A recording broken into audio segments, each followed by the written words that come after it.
Yes, sir. And that's why I say on this particular day, on this Monday, we don't know enough about all of the bombs that are going to be in this particular BUMS, bombs or bombs? BOMBS.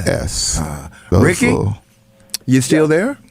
I'm here. I'm just, we're going to continue to have that because we don't have transparency.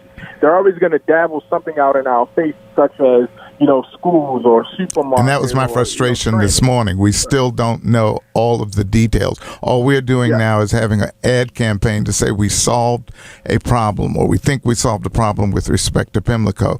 But what I heard this morning, as you said, were some little tantalizing things related to the proposal. But what we need to do as a city and as a interested constituents is get into the details of this particular proposal. Will they reveal them, though? See, that's what my concern is. Have the community involved, though. Right, but we continue to hear what elected officials and I think that won't come until the enabling legislation comes out.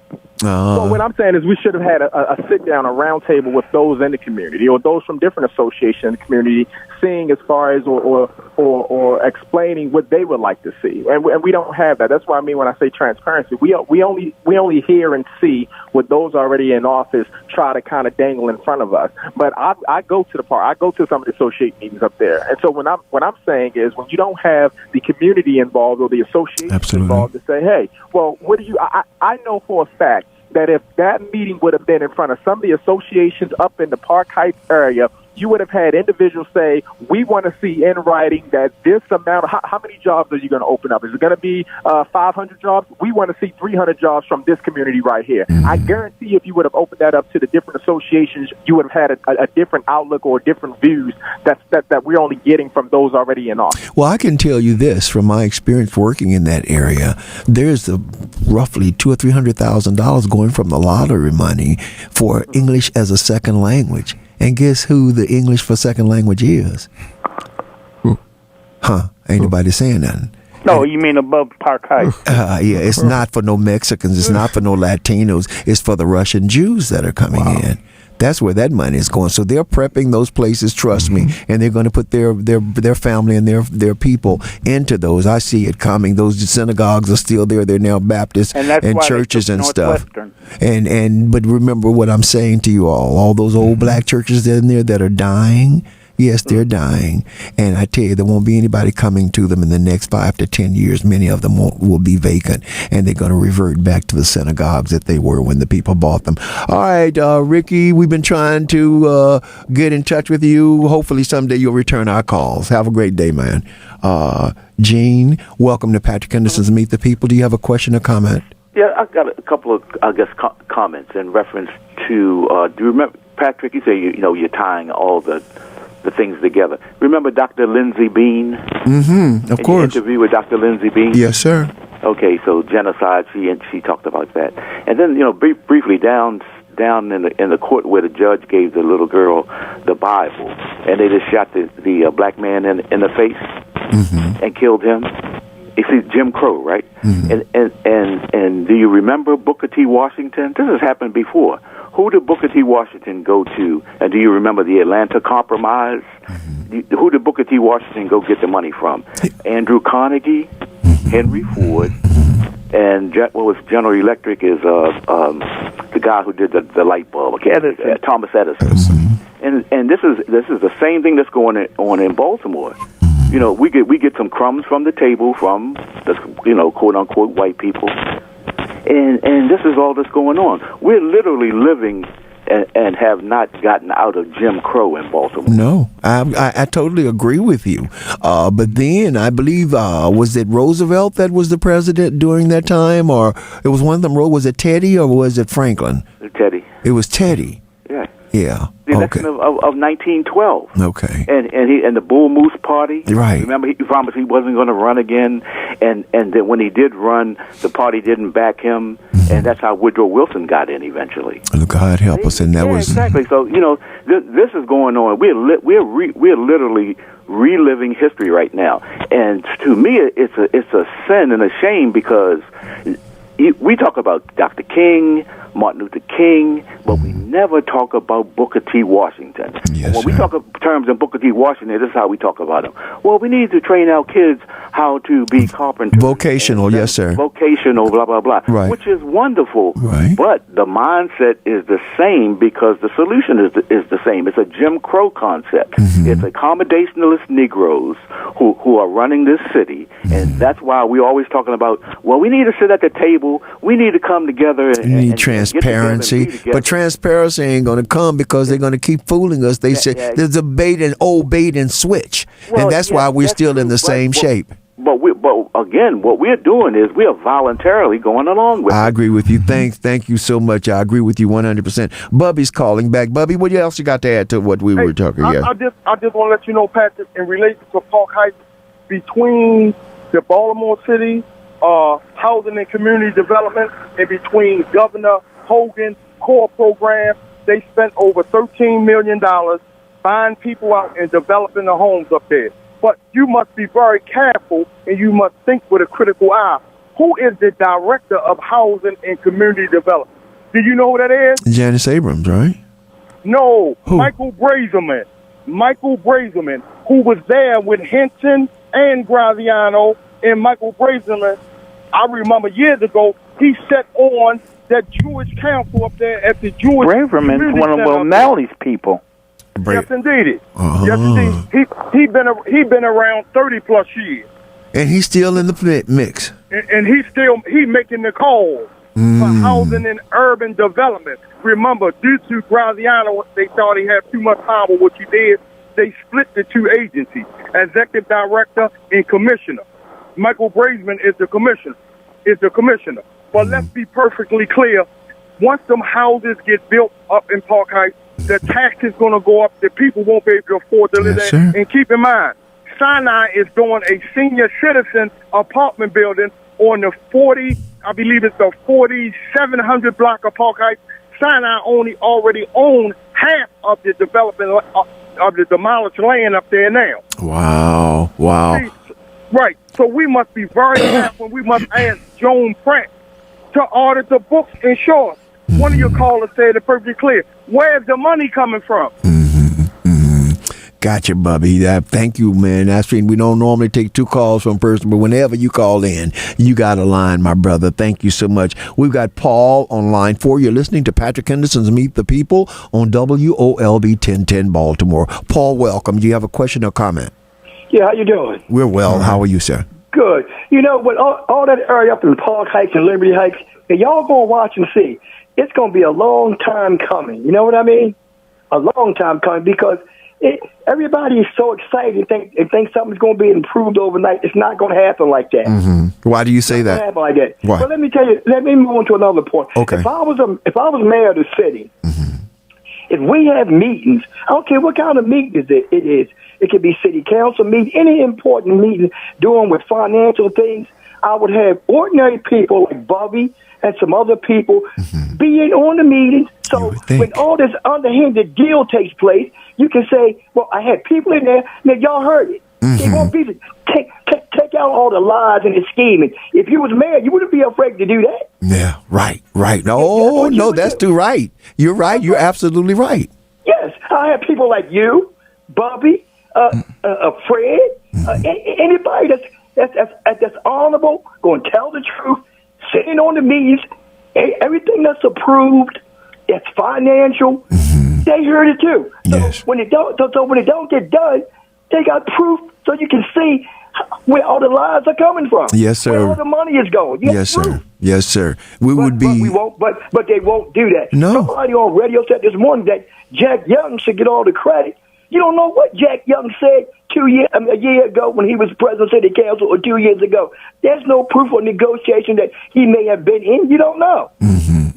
But get ordinary people like you, me, and some other people in on any kind of important meetings, financial meetings, and let's let them sit there, write down and listen, and then you would take all the mystery and all the lies out of it. Bless your heart, my friend. I am with that 100%. Thank you so much. We've got Charles next. You're listening again. Patrick Henderson's Meet the People. We got 5 more minutes on this, Charlie. Oh, I'm sorry. Forgive me for calling you Charlie. I don't even know who you are. You have a question or comment, sir, Charles?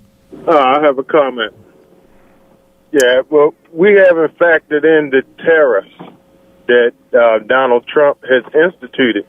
The fact that the tariffs are going to cause an increase in the inflation, that, you know, the new construction, that the price is going to elevate at least 30 to 50% when they get the materials because of these tariffs.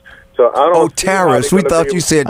We thought you said terrorists. You talking about tariffs? Yeah, tariffs. Okay. Yeah. And what's interesting about Charles' discussion is he was on Tyrone Boast earlier and talked about the decrease of scrap metal, how that's actually dropping. So that's showing you, because most of our scrap metal gets shipped out to China because that's where all the steel mills are. There's very little steel mills here in America anymore. Wow. So most of those materials, those recyclable materials, get shipped over to China. So you saying that's going to kick up the cost, Charles, of doing it? Oh, the cost of the steel that we're going to be using for the infrastructure for new construction is going to go up 30 to 50%, and that's not factored into the plan. Oh, so come when on. it comes down to the actual construction, they're going to have to decide whether to use cheaper materials or to lay people off. And who's the first ones to be laid off? The last one hired is going to be the first one, and that's us. The plan is going to be just like all the other plans. It's going to be a great big hole in there that nobody understands. It's going to be a mystery, but we're still going to be the ones that are going to be left out. I think that's important, Brilliant, and you're brother. starting to even see the housing market starting to come to a real slowdown. Yeah. Oh, really? Yeah. So Well, you're it's seeing gonna that the affect economy is everything. having It's issues. affecting cheese. It's affecting clothing. It's affecting construction material. It's affecting everything Already. because we don't make anything here anymore. Right, and plus it's $2,000 a year for every household because of these tariffs. Yeah. Thank you so Yeah, much, and man. they're That's thinking brilliant. that Cell phone gonna go up too. The cell phones? Yeah, Cell phone, your the cost of computer, buying your a phone. laptop, all your electronics. All Yeah. right. And Thank you, man. They're Bless even you for predicting that this Christmas season may be one of the lowest consumer spending seasons in a long time. Well, we need to short the market then, huh? I didn't say that. All right, we've got Marvin. Marvin, you have a question or comment, sir? Hey, Patrick, how you doing today? All right, how are you? All right. Patrick, I got another problem without not just sit back and look from time to time. And I see that, we keep having the same identical problems like a repeat. We always talking, not you, I'm talking about in general in people. But we always talking about what somebody done to us. We always talking about what we need to do. We always talking about the officials need to do this. We stay on this. This is considered our life. I ask myself, what day the black man, the black woman gonna recognize that we need to change it ourselves? You see what I'm saying? And we are that change, yes. Yes, sir. Because we gotta realize it. We've been on it for a long time. Just talking. Well, what you know, we want what we want done, what we're going to do. It sounds like a lot of people just come to the radio to sound good. And after they leave, they think somebody else will get it done.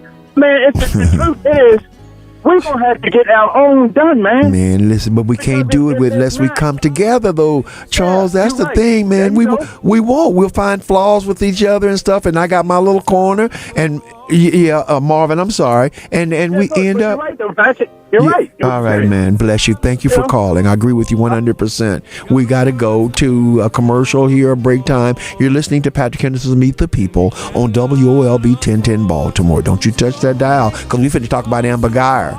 And all y'all feel like come on back. We're going to talk about it. So please don't let the time you've so be wasted on things that you later regret, wishing you never had. Once you realize it wasn't worth it, your destiny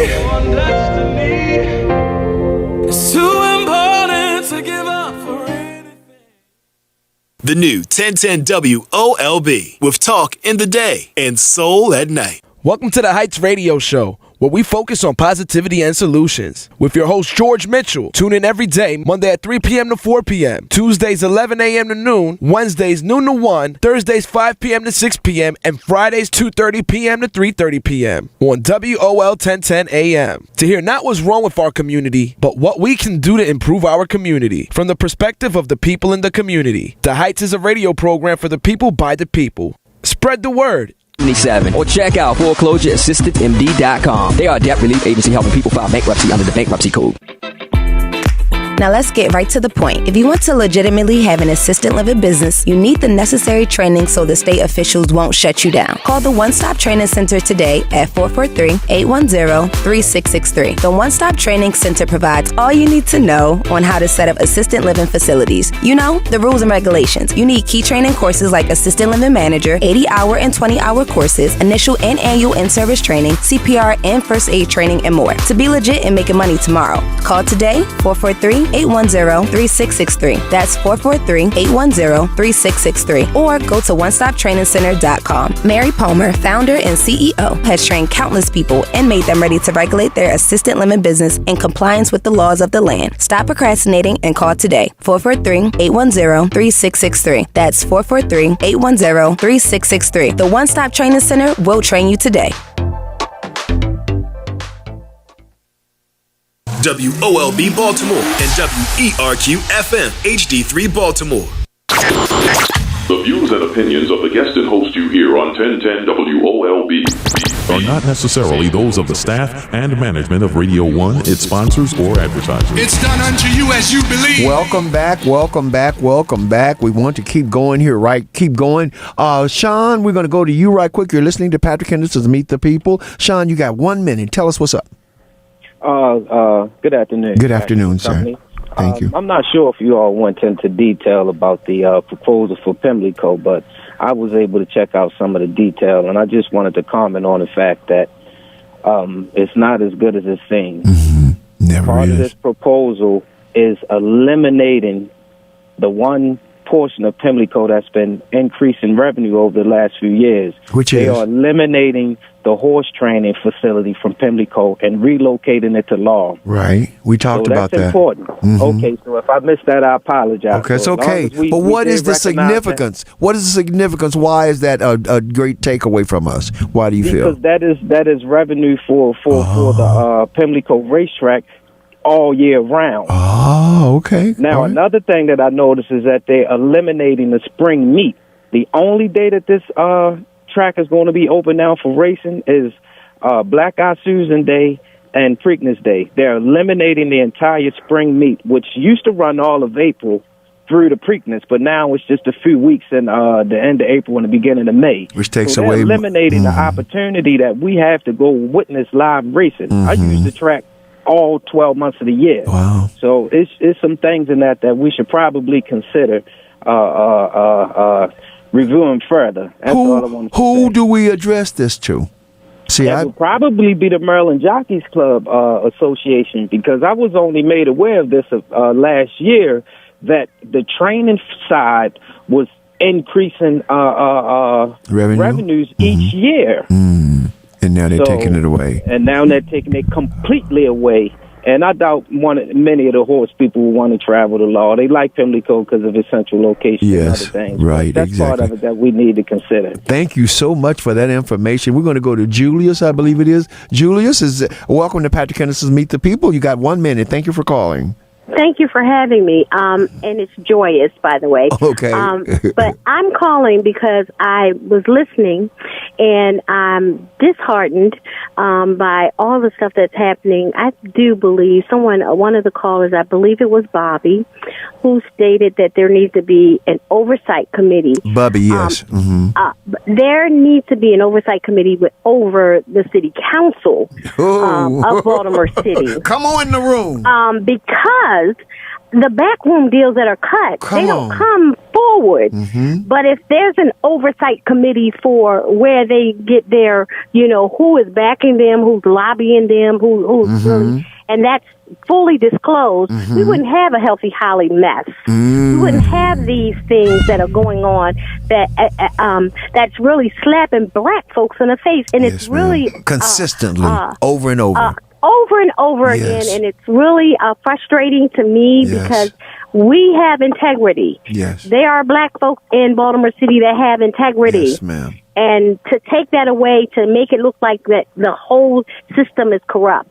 It is systemic. Trust me. I believe that it's systemic. You don't have to believe it. It's a fact that if 200 people call the FBI, they would come in and check this stuff out. Now, I understand what you're saying, but it said many of us are recalcitrant because we become apathetic. We just go, that's just the way it's been. You have to explain what that is. A recalcitrant is you stuck in our positions, and not moving, and apathetic is we don't give a flying fahoonie no more. We just decided to give up. Well, so that's it right. Means that I have to call the FBI, then I call the FBI. Yes, ma'am. Well, that's what we need to do. Thank you, and sweetheart. it's not like I haven't done it before. Well, keep on. We need more people to do it like you. I'm tired of writing emails because I don't think it's enough of us. Thank you, Joya, so much. And our former label mate here, Leo Burrows, is that you? Praise the Lord and pass the ammunition. Yes, sir. How you doing? Hello. We're great. Are you ready to talk about Amber Geiger? Yes, we're getting ready to go there next. That's what I was waiting for. Well, thanks for everybody that called about Pimlico. We didn't intend for it to take, but it's obviously on everybody's mind. Well, I will say this about Pimlico. The gentleman preceding me was correct about the training aspect of this thing. And that is to say that some jobs will be lost from black folks with regard to training, as well as the stable circuit there. And that they are cutting out the meat. He mentions the spring meat being eliminated, live racing, from April through the time of the Preakness Stakes, with the exception of the Black-Eyed Susan race, particularly. So the name of the game is to ensure that minority business enterprise set-asides are there. I shouldn't say minority, I should say majority, because we're still a majority population here. But are black contractors in the mix? Who are the black contractors? Is this a competitive bidding process? Right. Is there apprenticeship and job training? All right, Leo. All right, bless you. We're off the top. We got 20 minutes. Now, what are you saying about this Amber Geiger? What are your thoughts here? Well, Amber Geiger is fake news. Well, she's a horrible person. She's a murderess. Okay? She's a white police officer. The judge hugs her. The bailiff strokes her hair. This is something out of Gone with the Wind. I mean, it's like Step and Fetch It alive and well. We seem to so love white folks that they can commit murder, and their murders are better. I mean, what they do for us is such that we are so afraid, we're so petrified by fear as a result of, I guess, years of being terrorized and brutalized, that we succumb to the phoniness of them. Of bowing and scraping and saying, we love you, boss, no matter what you do to us. Exactly. Do you think that black people are to forgive too easily? And you remember what happened down there in Charlotte? All those people killed, their family members killed, and they came out and said they forgave those bastards? Well, in Charleston. In Charles, yes. Yeah, well, we've been programmed to forgive white folks and not forgive black folks. Many of us. And so that's part of the group self-hatred syndrome. The group think? Yeah, the group think, in which we've been programmed and brainwashed by the slave master, and we're still in slavery in real context. What has been the greatest feeder of that? Karl Marx said the religion is the opiate of the world, and I contend some people are some of the worst religious addicts, because even in the face, they put a God before their own people, and this God is a spirit whom they've never seen, and they see their brothers and sisters, but they think God is more important, when the Bible clearly tells us, Jesus said, to love thy neighbors, you love thyself. Love the Lord thy God with all thy mind, heart, and body, as they say, but they'll never preach it in church. It's always about dying and going to hell if you don't do this. Patrick, you're right. Denominational religions that are structured to divide and conquer.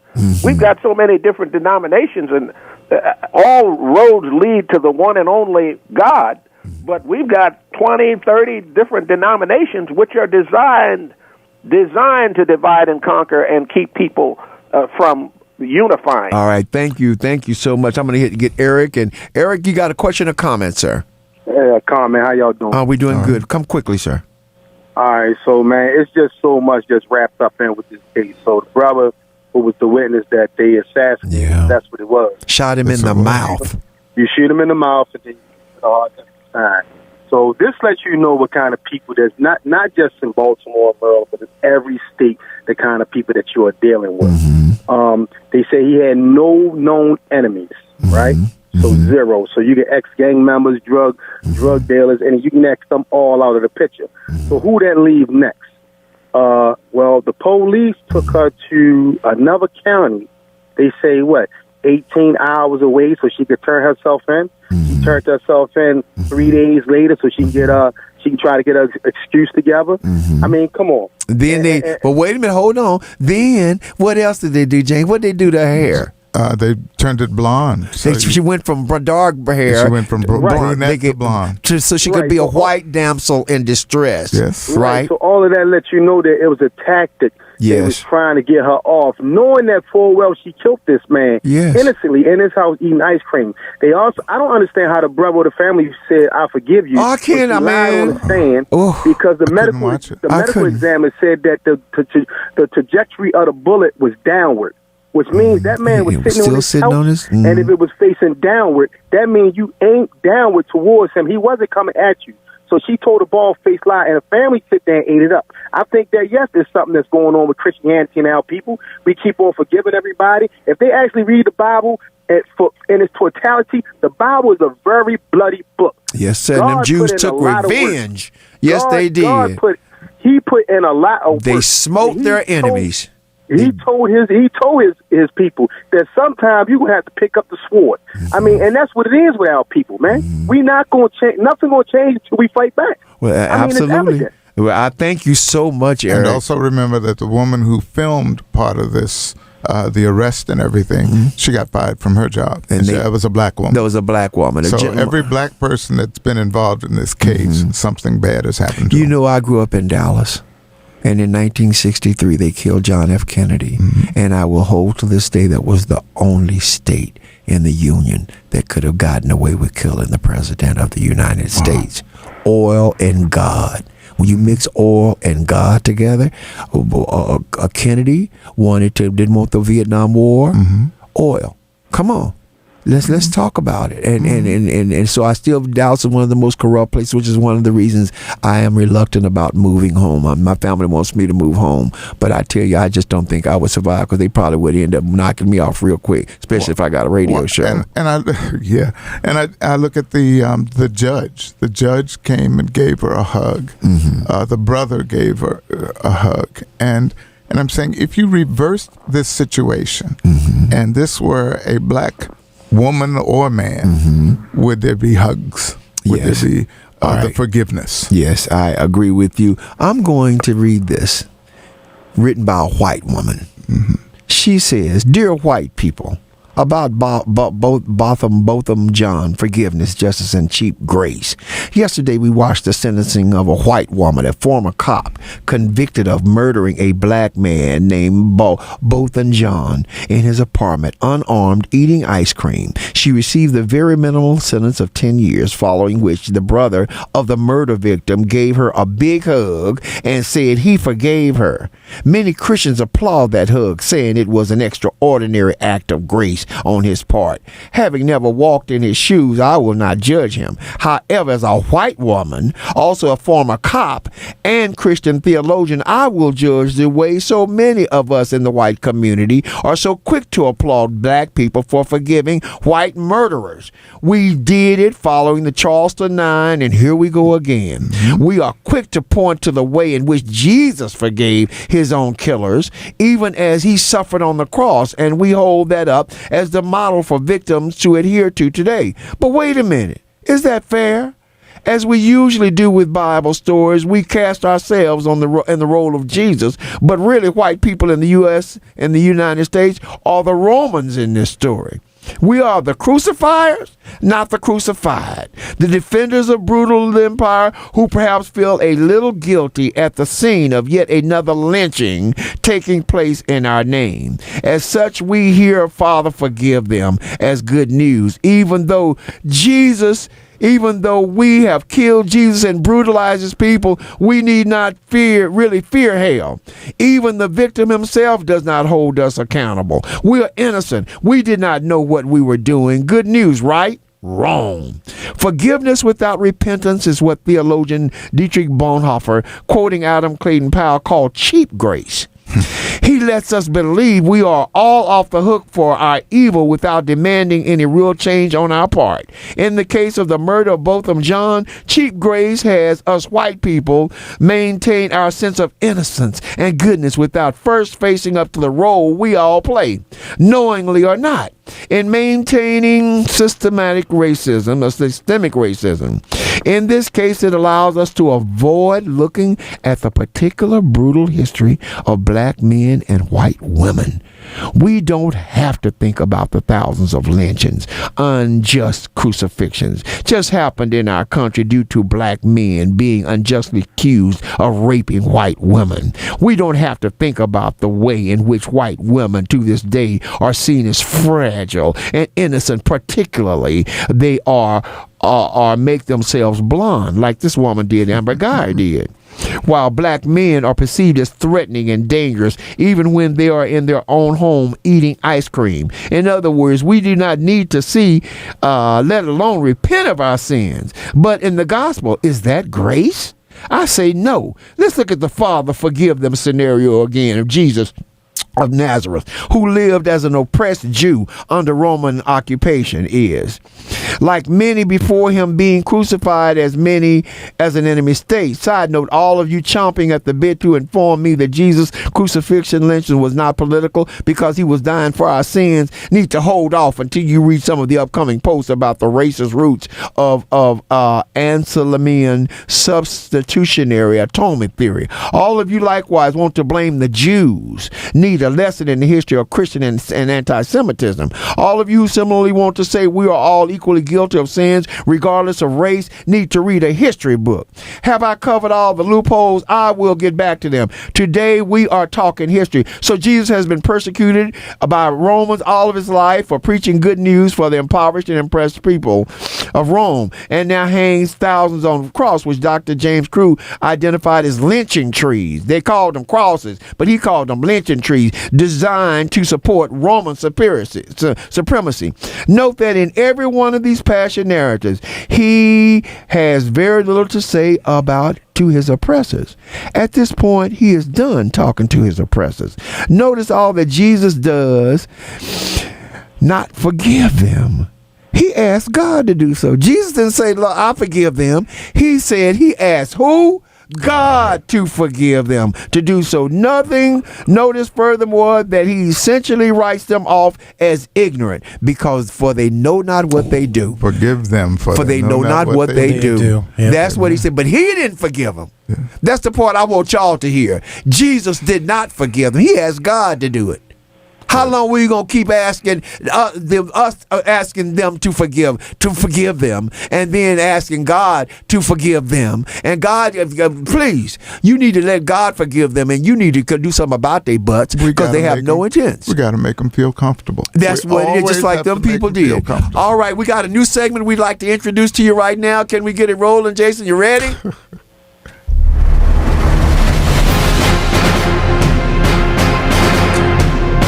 Yes, welcome to Patrick Henderson's Meet the People, and we have our weekly rants now. We're going to start out with Mr. James C. Moran. Hi, Jimmy. Come on with it. How are you? Come on, it's all yours. My rant for today is the same thing it was yesterday and the day before. 17 million people have been purged from the voters' rolls between the years 2016 and 2018.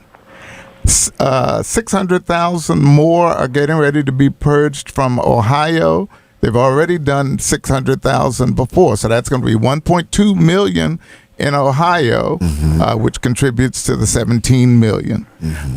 My concern is that it's not going to get any better. It's going to get worse.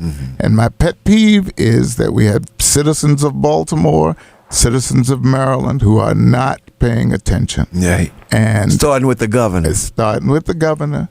And what's going to happen is they're going to go to the voting booth, to the polling places, and they're not going to be able to vote. Their name is not on the poll. That's where you need to go now to make sure your name is on the poll. So that's my pet peeve. That's your pet peeve. You need to get interested and and deal with your own self-interest. Exactly. And your family. Bring all your children with you too, the nieces, nephews, all of them. If they're 18 years old, they can vote. Early and often. Yes. Next, the pet peeve is the honorable, they're both honorable gentlemen, Richard Terry. Richard, what is your... Come on with it, Richard. My pet peeve is this. Everybody, you have to realize that the Baltimore City public school system is a monopoly. And their major thing is to maintain the status quo no matter what or who it hurts. It is, and the politicians know it. They know about this monopoly. They have allowed it to maintain. Politicians go along with what they want because they need those resources in which to keep their, to quote a line from Blazing Saddles, to keep their phony baloney job. Well, that's a great line. I would like to inform all candidates running for mayor, running for city council, whatever positions you are, we ain't buying it. This fluff, this come and say, oh, yeah, I'm working on education, and you don't present to us a plan, papers that is authentic, that is full of information that you can verify.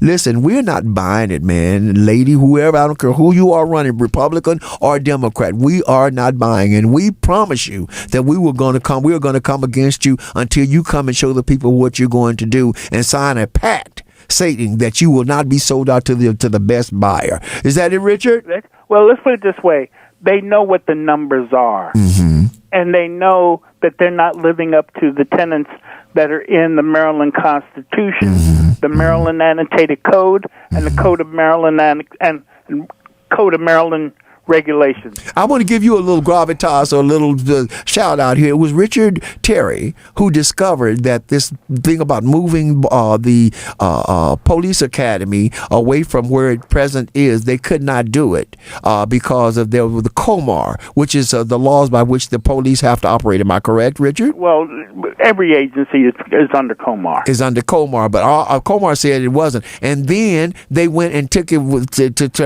to try to have an injunction placed on it, and the judge overrode the injunction to show you how complicit this city is. They don't want to do anything for the heart of the city, just downtown. We need that police academy at Coppin State. It would be a boost and a wonderful thing for the community, but of course nobody thinks about that. All right, Richard, thank both you and James for that wonderful commentary. You got exactly 30 seconds, Theodora. Question or comment? Good program. Thank you. I'd like to say, you have to remember, the other word with forgive is never forget. Yes. Just like our Jewish brothers and sisters do. Yes. And I'd like you all, when you all are talking about historically, because I have stopped doing it. I've stopped saying Holocaust in reference to the Jews. Our friends don't have a monopoly on the word. I'd say the Jewish Holocaust. We had one. Look up the word. And people do that because many people don't equate the suffering of 400 years of slavery with 6 years of horror that they suffered. So they are brothers, that's true, but they don't have a monopoly in the world. No, they don't. Leopold killed 10 million. And I like to say publicly, I'm going to write her a letter. The state's attorney, they have it in for you down at WMAR and WBAL. They really do. Well, of course they do. They have it in for her like you wouldn't believe. Even the fake independent down there belonging to the Mitchell family. So I'd like to say she's doing a great job publicly. So are you. Please, when I hang up, give me when your program comes on every week. Every 11:30 every Monday, and every on WLB every Monday, and at 3:30 every Sunday on 1400. And I like to tell people also, there's nothing new under the sun. That's right. Everything that happens happens. And remember this: you have to research. And one thing I learned to do since I've been in this wheelchair, is cut out articles in the paper. Yes, sir. So much. New York Times, Baltimore City, Washington. Please, people, cut out articles, and you will find exactly. Listen, not only that, thank you, Theodore, so much, and bless you. And you'll find out about Baltimore by reading the New York Times. Yeah, you will, but I'm going to tell you what, you ain't got to cut them out no more. You can Google them and then save them in your phone for future reference. Uncle Fred, I know you full of, got a lot of joy and laughter in life, but you got 30 seconds. How are you, sir? Well, my rant and rage, Pat, is voter suppression and voter fraud. Mm-hmm. And I think that we don't realize how we need to demonstrate to the machine that they don't pick our mayor. I agree with you. If we don't rally behind this scenario and put our mayor, people's mayor, in place, we're not honoring or we're not thinking of our own vote. We're doomed. Is she running? Is Sheila Dixon running? Well, as far as I'm concerned, she's been running ever since November the 6th. But hasn't declared, though, has she? Oh, not yet. I mean, that's okay, got to go, Fred. Got to go. I got 30 seconds left. You have been listening to Patrick Henderson's Meet the People. Fred, why you call so late? I would like to talk to you a little bit more, but you know what to do. You're listening to Patrick Henderson's Meet the People on WOLB 1010 Baltimore. Say goodbye, James. See Murad. Bye, folks. Have a great week. Yes, and Richard, Terry. Until next week. Say goodbye, Jason. Goodbye, family. Do something special for someone other than yourself. Yes, we'll see you and we'll hear you next week on Sunday on Spirit 1400 at 3:30 and again here on Monday at 11:30. God bless you. Have a great week. You've been listening to Patrick Henderson's Meet the People. This is not a time to lose your focus. Got a work to do for the Lord. WOLB Baltimore and WERQ FM HD3 Baltimore. Brought to you by Live Casino and Hotel. What's that? That's the Fresh Start XL. It's that feeling that you've gotten a fresh financial start through bankruptcy and you can go back to living your life. How do you get that Fresh Start XL? It's easy. Start by calling Cerroti & Associates for a free consultation at 410-999-8000. Jeff Cerroti has helped thousands of Marylanders get the fresh start they deserve and breathe the Fresh Start XL. And he can help you. Call today for a free consultation. Call the law offices of Jeffrey M. Cerroti & Associates at 410-999-8000.